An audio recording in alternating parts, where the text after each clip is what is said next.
Vote দিয়েছে তাদের তাদের কিছু দাবি দেওয়া রয়েছে। সাধারণ মানুষ চেয়েছে যে সরকার ভোটার ফিরে আসুন, সরকার উন্নয়ন হোক।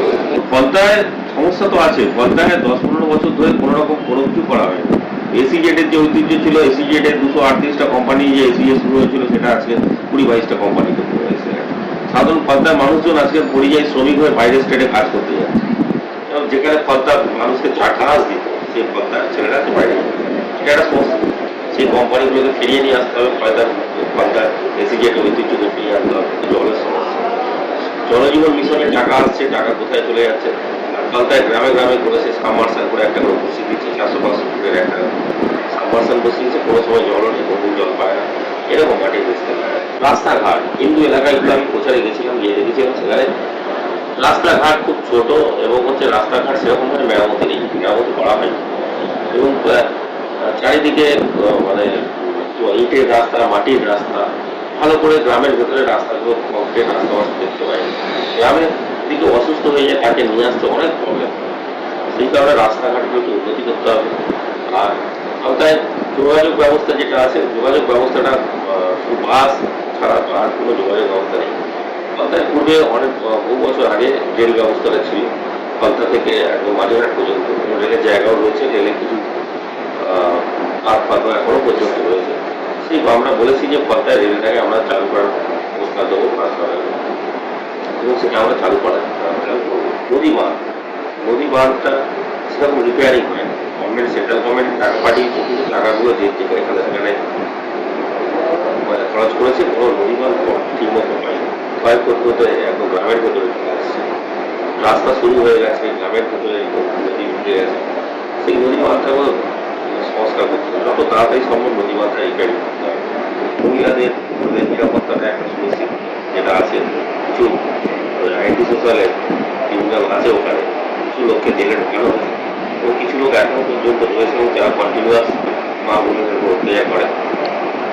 যে নিরাপত্তা অভাবটা ছিল সেটা আমরা সুনিশ্চিত করে দিয়েছি এবং করবো। সাধারণ মানুষ, সাধারণ মা বোনেরা রাত 10টার পরে হলেও কথা কাজে বুঝতে পারে বা আসতে পারে, যাতায়াত করতে পারে।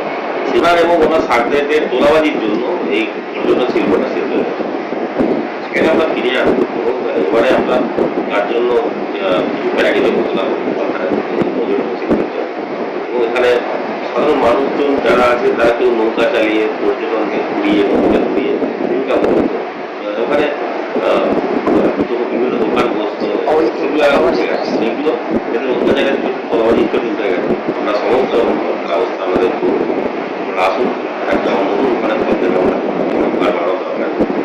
ওনার সঙ্গে আমার এখন কথা হয়নি, বলে থাকতে হবে ও কি কাছে না আসলে আমাদের দায়িত্ব হতে পারে, সেই প্যাকেজটাকে বাস্তবে উপায় করতে হবে, আমাদের লাইফে কাজ করতে হবে। ফলটা একটা দেখবেন কয়েক মাসের মধ্যে ফলটা সুনাম নিয়ে হবে। ফলটা দেখবেন পরিচিত ছিলেন যিনি ক্যান্ডিডেট, তিনি অনেকের জায়গা সম্পত্তি দখল করে রেখেছেন, ওনার পার্টি অফিসটাও লোকের দখল করা, জায়গাটাও দখল করা। তারা আমাদের সব থেকে বড় সমস্যা যেটা সেটা হচ্ছে জল।